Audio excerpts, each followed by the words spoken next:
eh, apa kita kaji tafsir Al-Quran di surat Al-Baqarah.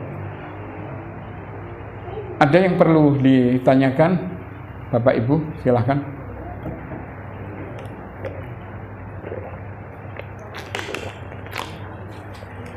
Assalamualaikum warahmatullahi wabarakatuh. Waalaikumsalam. Tentang sholat berjamaah Ustaz untuk laki-laki, apakah musola itu termasuk masjid? Soalnya kan musola tidak dipakai sholat Jumat. Nah, Terima kasih. Assalamualaikum warahmatullahi wabarakatuh. waalaikumsalam. Apakah musolah itu termasuk masjid? Iya, karena musolah ini bahasa kita artinya tempat sholat. Tapi kalau langgar itu tidak ngerti ya, ini dari bahasa apa ya? Tapi kalau musolah jelas sudah. Masjid tempat sujud. Kemudian musolah yang sudah diwakafkan itu sebetulnya boleh digunakan untuk sholat Jumat. Yang diwakafkan ya. Kalau yang tidak diwakafkan, kita tidak boleh tahiyatul masjid di situ. Walaupun itu besar tapi tidak diwakafkan. Iki teh sapa? Iki teh pribadi. Tidak usah sholat tahiyatul masjid di situ. Apakah sama nilainya dengan sholat di masjid yang di situ diadakan Jumat? Otomatis lainnya. Memang untuk masjid yang semakin banyak orangnya, maka otomatis semakin besar pahala yang bakal diterima. Tapi ini masuk kategori sudah jamaah walaupun di musola. Dan diusahakan musola itu diwakafkan ya, jangan musola pribadi. Kemudian di situ arti jamaah itu lebih dari satu. Pokok ada makmumnya ini jamaah sudah. Misalnya di masjid besar, tapi di awal dewean tidak masuk jamaah. Tapi ada dua saja, 3 dengan imamnya masuk jamaah. Jadi kesimpulannya, apakah itu termasuk sholat berjamaah yang nilainya 27 derajat? Iya. Cuman kita terus terang saja harus memilih masjid yang sesuai dengan sunnah ya. Ini kadang-kadang di masyarakat ini kan banyak, iki langgar, iki musola. Kemudian di sebelah sana masjid, ada masjid ini, masjid ini. Kita tinggal pilih yang sesuai dengan sunnah, itu yang harus kita kita praktekkan di situ. Harus kita kerjakan. Seperti kayak di dekat rumah ini kan banyak. Di rumah saya samping musola, belakang musola. Bahkan ada masjid rada lumayan besar. Tapi sholatnya cepat-cepat. Saya harus ke Al-Huda. Kenapa? Karena di situ ada beberapa persyaratan ya. Kalau sholatnya cepat-cepat dan lain sebagainya, terus bagaimana sholat yang demikian?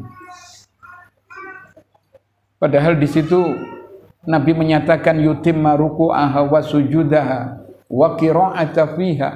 Hendaklah dia menyempurnakan rukuknya, sujudnya, bacaannya. Sementara ya enggak semua ya. Dilanggar-langgar itu cepet-cepet loh. Enggak tahu kalau di sini, enggak paham saya. Cepet sekali. Terus apa sholat seperti itu? Makanya kita harus memilih masjid yang sofnya rapi, sholatnya tumuknina, menyempurnakan rukunnya dan seperti itu. Tapi ini termasuk berjamaah. Tapi lihat ya, jamaah yang mana ini? Dikhawatirkan seperti kayak mohon maaf kadang-kadang di masjid besar, masjid jamaah itu wapet dan sembahyang sholatnya. Sampai kita mau surat Al-Fatihah loh, tidak nutut. Terus sholat bagaimana ini? Begitu saya kira.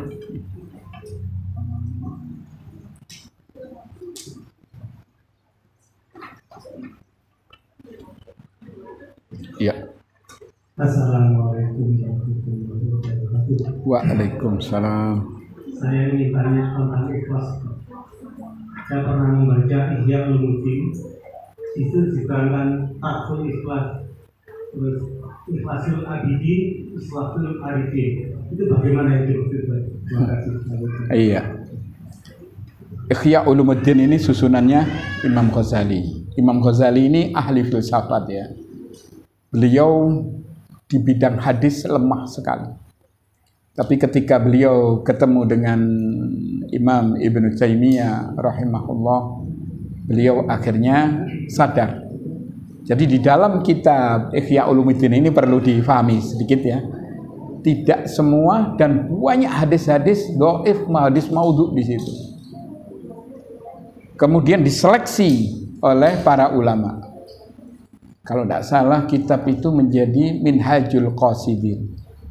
Sudah ditahqiq, artinya sudah diringkas dan dibuang hadis-hadis dhaif dan lain sebagainya, hanya hadis-hadis yang sahih. Kemudian Imam Ghazali ini dia mendapat petunjuk dari Allah Subhanahu wa taala. Akhirnya beliau berada di atas jalan sunnah. Dulunya orang filsafat, Pak. Orang filsafat, orang tasawuf itu, orang sufi. Jadi banyak hadis-hadis mungkar di situ. Kemudian di situ disebutkan ada ikhlas untuk orang-orang abidin, arifin, itu hanya istilah saja ya. Abidin ini adalah orang-orang yang ahli ibadah. Arifin adalah orang-orang yang berilmu. Tentu nilainya lebih tinggi ikhlas yang dilakukan oleh orang-orang yang berilmu. Orang-orang ahli ibadah ini ada nilainya ya.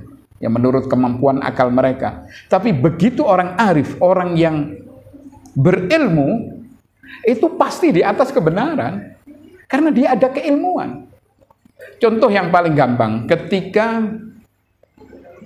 terjadi sesuatu yang sangat mengagumkan ya, di zaman sebelum Nabi, di zaman dulu ya, Nabi menceritakan ada orang membunuh 99 orang. Coba antum bisa bayangkan orang ini. Orang ini datang kepada ahli ibadah. Dia ceritakan bahwa saya kepingin tobat, tapi saya ini membunuh orang 99. Bagaimana? Apakah tobat saya diterima? Wah, Anda ini melakukan kejahatan, membunuh binatang saja. Dosanya besar, apalagi membunuh manusia. Apalagi dari jumlah yang sangat besar. Tidak mungkin diberi taubat oleh Allah. Pateni pisan, dipasno 100. Kemudian ternyata dia baru sadar, memang dia pembunuh. Baru dia melangkah menuju orang arif, orang yang berilmu. Ya, jawabannya orang berilmu. Lain, Pak. Tidak ngomong, oh kok diterima taubatnya. Tidak gitu. Kamu di lingkunganmu ini lingkungan jelek. Kamu harus pindah. Allah akan memberikan tobat kepadamu, tapi kamu harus pindah dari tempat kemungkaran itu. Kamu datang ke tempat itu banyak orang-orang sholat, kamu sholat di sana. Ini pinternya orang berilmu. Lain dengan jawaban orang abidin, orang yang ahli ibadah. Akhirnya dia lega, berangkat ke sana, belum sampai dia beribadah, mati di tengah jalan. Tobatnya pun diterima oleh Allah. Berkat siapa? Berkat orang yang berilmu. Kembali lagi, itu hanya istilah. Yang istilah itu yang paling penting adalah ilmu nomor 1. Setelah itu ilmu harus diamal. Begitu? Ya. Assalamualaikum warahmatullahi wabarakatuh. Waalaikumsalam. Saya ingin tanya tentang Pak. Tadi disampaikan salah satu syarat diterimanya ibadah adalah ikhlas. Cuma masalahnya memang awalnya kita melakukan ibadah itu ikhlas, tapi di tengah jalan salah satu contoh gini ya, kita menghadapi satu taklim. Awalnya memang tidak ada pikiran macam-macam, yang penting ikhlas untuk melaksanakan dari. Tapi di tengah jalan tiba-tiba ada siapa di syuting gitu ya, dia dipoto kelihatan. Akhirnya kelihatan gitu. Akhirnya timbul rasa gimana gitu. Bagaimana nilai ikhlasnya itu? Iya. Waalaikumsalam warahmatullahi wabarakatuh. Manusiawi sebetulnya itu ya, hal yang wajar. Tapi bukan berarti harus kita ikuti. Begitu kita ini mulai tidak ikhlas, kepingin disorting, kepingin ini, sudah kita tata niat kita kembalikan ke asalnya. Sama dengan orang melakukan sholat ya. orang yang melakukan sholat ini tidak mungkin bisa sempurna 100%. Kita ini manusia lemah. Di dalam sholat itu mesti ada pikiran ke sana, ke sana. Orangnya ada di Masjid Umar bin Khattab mungkin. Tapi pikirannya di Lumajang. Mikiri ini. Iki duren, iki wis usum apa wis entek apa.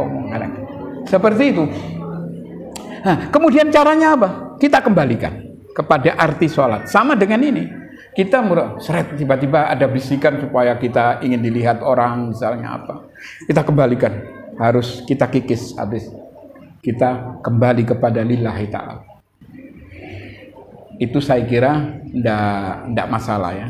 Tetap sebagai fitrah manusia ini punya banyak kelemahan. Ndak apa-apa, tapi harus kembali. Sama dengan sholat itu. Sholat yang tadinya kita ndak khusyuk balik. Nanti ndak khusyuk lagi, Pak. Jelas ini. Kita manusia ya, apalagi banyak pikiran, akeh utange, waduh. Seperti itu. Coba kita kembalikan. Kalau sholat kembali kepada makna. Tapi kalau tadi ini kembali kepada niatan yang pertama. Saya ini lillahi ta'ala. Disoting, tidak urusan. Ini yang penting. Seperti itu. Mbak mungkin ada? Ya, silakan. Assalamualaikum warahmatullahi wabarakatuh.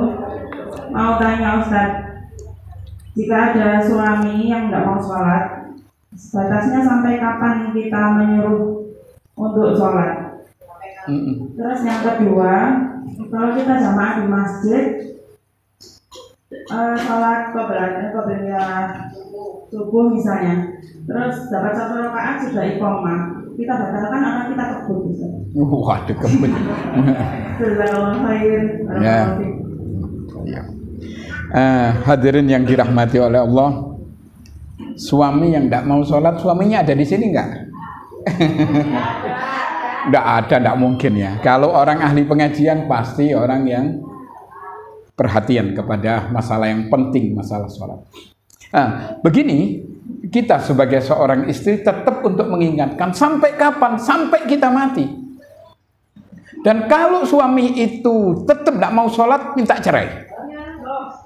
Loh iya, untuk apa? Ngeloni orang yang tidak mau sujud kepada Allah, apa artinya? Mau damai ngeloni kebo. Loh iya loh Pak. Sekali diperingatkan, mungkin masih belum sadar. Kedua, ketiga ditunjukkan. Pokoknya ini dik, aku gelem kalau nambah sampean tapi aku tidak gelem sholat. Cerai. Itu orang yang pinter cerai. Untuk apa? Masa kita punya pemimpin yang tidak sholat? Kita sebagai wanita ini apa katanya suami mas? Ar-rijalu qawwamuna 'alan nisa bima faddalallahu ba'dakum 'ala ba'd. Caranya apa? Cerai. Setelah kita mengadakan negosiasi istilahnya. Ini tidak gelem untuk apa? Pernah kami masih keluarga pernah kejadian seperti itu. Terus apa? Pegatan. Sudah diberitahu sudah ada pegatan. Itu lebih bagus. Tidak apa-apa nanti. Ada lagi rezekinya. Untuk apa kita berimam kepada orang yang tidak sholat? Seperti itu. Kemudian yang kedua tadi, kalau kita sholat qobliyah subuh kok belum masih 1 rakaat, apa kita kebut? Tidak usah ngebut-ngebutan. Idza iqamatis shalah fala sholata illal maktubah. Apabila iqamah itu sudah dikumandangkan, maka tidak ada sholat kecuali sholat wajib. Maka langsung digagalkan. Dan coba perhatikan, dan kita sudah mendapat pahala sholat 2 rakaat sebelum subuh. Misalnya, tapi sekarang ini kan ada, bisa tahu, kurang 3 menit, coba percepat, cukup dengan Al-Fatihah rakaat pertama, Al-Fatihah rakaat kedua. Tapi kalau sudah kari 3 menit, ya enggak usah sudah. Tapi kalau enggak ada, ya misalnya kita tiba-tiba diiqomati, langsung kita gagalkan. Kita sudah mendapat pahala 2 rakaat sebelum subuh. Jadi bukan dikebut ya, keliru. Bukan dikebut dan bukan diteruskan, enggak keliru itu. Harus digagalkan. Itu dalilnya sudah kami sebutkan tadi. Idza iqamatus shalah fala sholata illal maktubah. Demikian.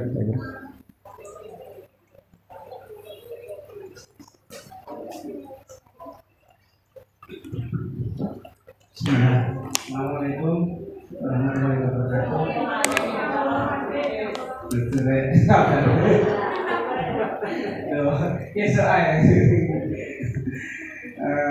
Gimana kalau ada orang kan kita punya haul ya, maksudnya waktu mengumpulkan harta itu 1 tahun, terus kita punya emas umpama 100 gram, sebelum haul itu kita jual, itu zakatnya itu keluar enggak? Gini ya, kalau memang itu diperlukan, memang kita jual ada kepentingan mendesak misalnya, itu tidak perlu zakat lagi. Kenapa? Karena sudah tidak sampai 1 haul. Misalnya kita punya uang 100 juta, wis gampangannya seperti itu. Kok tiba-tiba kita memerlukan mobil pickup? Padahal waktunya itu masih panjang, masih belum. Tapi kalau sudah mendekati puasa, kemudian kita belikan ini, akhirnya kapan zakatnya? Sama dengan ngekali Allah itu. Tapi kalau normal ya, misalnya memang kita butuh untuk beli pickup misalnya, untuk pekerjaan apa, dihitung ternyata tidak sampai nisab, artinya tidak sampai keuangan 60 juta, ada 30 juta misalnya, tidak kena zakat ya, tidak kena zakat. Tapi kalau sudah mendekati Ramadan yang bisa kita keluarkan, terus kita juali apa-apa, terus tuku iki, oh tidak ada duit, kapan zakatnya? Ini tidak benar ya.